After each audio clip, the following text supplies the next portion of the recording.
విశాఖ నక్షత్రం వాళ్ళు మంచి మేధావులు. విశాఖ నక్షత్రం వారికి ఎప్పుడూ ఏదో ఒక విషయాన్ని ఎదుటి వారికి టీచ్ చేసే విధంగా ఉండేటటువంటి లక్షణాన్ని కలిగి ఉంటారు.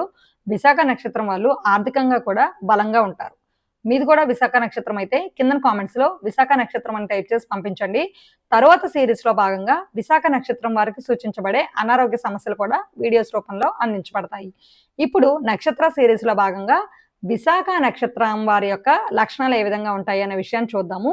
ప్రత్యేకించి విశాఖ నక్షత్రానికి ఒక ప్రాముఖ్యత ఉంది అని కూడా ఇప్పుడు తెలుసుకుందాం. విశాఖ నక్షత్రానికి ఆధిపత్యం వహించేటటువంటి దేవతలు ఇద్దరు. అది ఇంద్రాగ్నులు.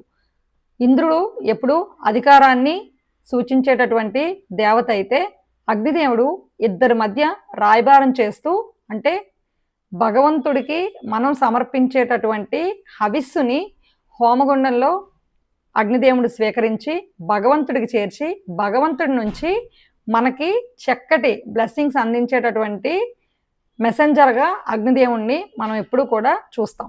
అలాంటి తత్వమే ఈ విశాఖ నక్షత్రం వాళ్ళు కూడా కలిగి ఉంటారు. అంటే విశాఖ నక్షత్రం వారు చక్కగా మంచి రాయబారులుగా ఉండేటటువంటి లక్షణాన్ని కలిగి ఉంటారు. ఇద్దరి మధ్య సమస్య వచ్చేటప్పుడు ఆ సమస్యని ఎప్పుడూ కూడా తీర్చేటటువంటి తత్వాన్ని కలిగి ఉంటారని కూడా మనం చెప్పచ్చు. విశాఖ నక్షత్రానికి ఆధిపత్యం వహించేటటువంటి గ్రహం గురువు, అంటే సాక్షాత్తు బృహస్పతి. దేవతలకి టీచర్ అని కూడా మనం చెప్పుకోవచ్చు. ఈ విశాఖ నక్షత్రం వారు ఎప్పుడూ కూడా ఎదుటి వారికి ఏదో ఒక విషయాన్ని పూర్తిగా అర్థమయ్యే విధంగా ఎక్స్ప్లెయిన్ చేసే తత్వాన్ని కలిగి ఉంటారు.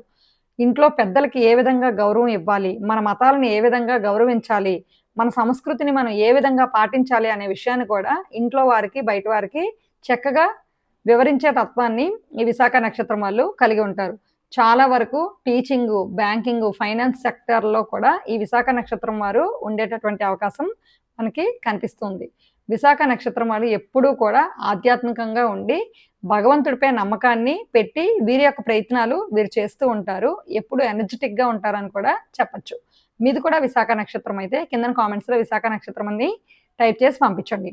ఇలాంటి మరిన్ని వీడియోస్ కోసం కేవీఎస్ శారదా ఆస్ట్రో ఛానల్ని సబ్స్క్రైబ్ చేయండి, లైక్ చేయండి, షేర్ చేయండి. ఇన్స్టాగ్రామ్లో కేవీఎస్ శారదా ఆస్ట్రో పేజ్ని ఫాలో అవ్వండి. ప్రత్యేకించి జాతక విశ్లేషణ చేయించాలి అనుకుంటే స్క్రీన్లో కనిపించేటటువంటి ఫోన్ నెంబర్కి ఫోన్ చేయడం ద్వారా అపాయింట్మెంట్స్ అనేవి తీసుకోబడతాయి.